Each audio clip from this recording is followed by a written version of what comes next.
राधे राधे। आज हम आपके लिए लाए हैं भाद्रपद चौथ की कहानी।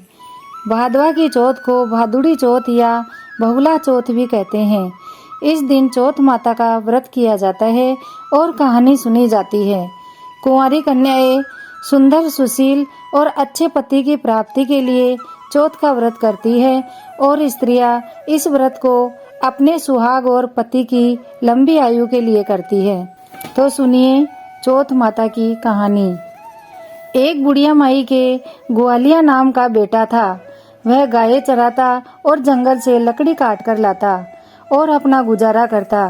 बुढ़िया माई बेटे के लिए 12 महीने की बारू चौथ करती। बुढ़िया माई रोजाना लकड़ी में से 2 लकड़ी अलग रख लेती और चौथ माता के दिन बेटे से छुपकर बेचती और चौथ के व्रत का सामान लाती। वह चूरमा बनाती, 1 लड्डू गणेश जी को देती, 1 गाय को, 1 ब्राह्मण को, 1 बेटे को और 1 आप खा लेती। एक चौथ के दिन बेटा पड़ोसन के गया तो वो चूरमा बना रही थी। उसने पूछा, आज क्या है जो चूरमा बनाया है? पड़ोसन बोली, मैंने तो आज ही बनाया है, तेरी माँ तो हर चौथ को चूरमा बनाती है। उसने जाकर माँ से पूछा, माँ तू रोज चूरमा बनाती है, मैं इतनी मेहनत से कमा कर लाता हूँ।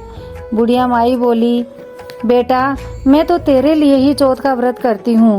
बेटा बोला, तू मुझे छोड़ दे या चौथ माता को छोड़ दे। बुढ़िया माई बोली, मैं तुझे छोड़ सकती हूँ पर चौथ माता को नहीं। जब बेटा नाराज होकर जाने लगा तो बुढ़िया माई बोली, तू जा रहा है तो ये मेरे हाथ से आंखें ले जा, जहाँ संकट आए वहाँ पूर देना। बेटे ने सोचा, बात तो झूठी है पर ले चलने में क्या बुराई है। चलते चलते वह जंगल में पहुँचा। उसने देखा कि खून की नदी बह रही है, कहीं से भी रास्ता नहीं मिला तो उसकी माँ के दिए हुए आंखें पूर कर बोला, हे चौथ माता तू सच्ची है तो मुझे रास्ता मिल जाए। और उसको चौथ माता की कृपा से उसी समय रास्ता मिल गया। आगे गया तो घनघोर अंधेरा व उजाड़ फैल रहा था और शेर वगैरह की आवाजें आ रही थी। उसने सोचा, आज तो मुझे शेर वगैरह खा ही जाएंगे। फिर वह चौथ माता का नाम लेकर आंखें पूर कर बोला, हे चौथ माता मुझे रास्ता मिल जाए। और उसे जल्दी से रास्ता मिल गया। फिर आगे चला। चलते चलते एक राजा की नगरी में पहुंचा। वहाँ एक बुढ़िया माई रोती जा रही थी और पुए बनाए जा रही थी। वह बोला, माँ तुम क्यों रो रही हो? जब वो बोली, यहाँ का राजा हर घर से एक आदमी की बलि देता है और आज मेरे बेटे की बारी है, जिसकी कल बलि चढ़ जाएगी, उसी के लिए पुए बना रही हूँ। वह बोला, माँ अपने बेटे के बदले पुए मुझे खिला दे, मैं तेरे बेटे के बदले राजा के बलि चढ़ने चला जाऊंगा। माई ने उसे पुए खिला दिए।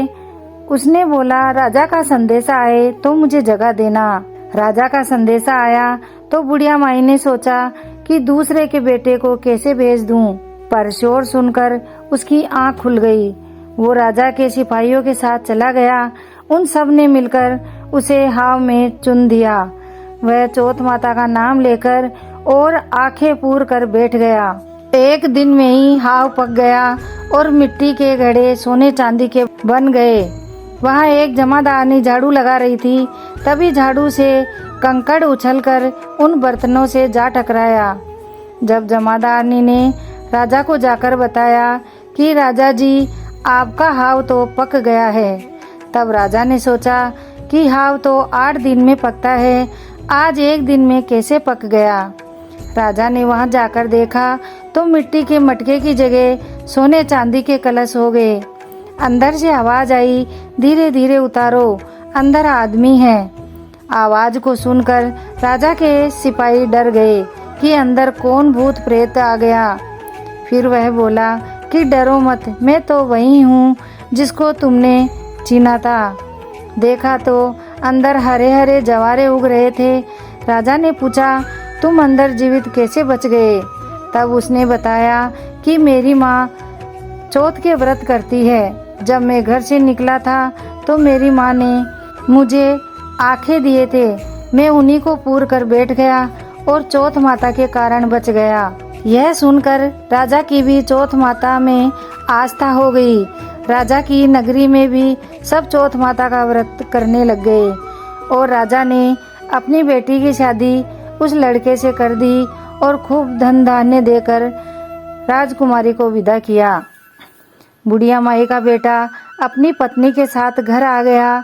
उसने अपनी माँ से माफ़ी मांगी और बोला, माँ मुझे माफ़ कर दो, मैं तो चौथ माता की कृपा से ही वापस आया हूँ। हे चौथ माता, जैसी कृपा बुढ़िया माई और उसके बेटे पर की, वैसी कृपा भादवा की चौथ सुनने वाले, सुनाने वाले और हुंकार भरने वाले सब पर करना।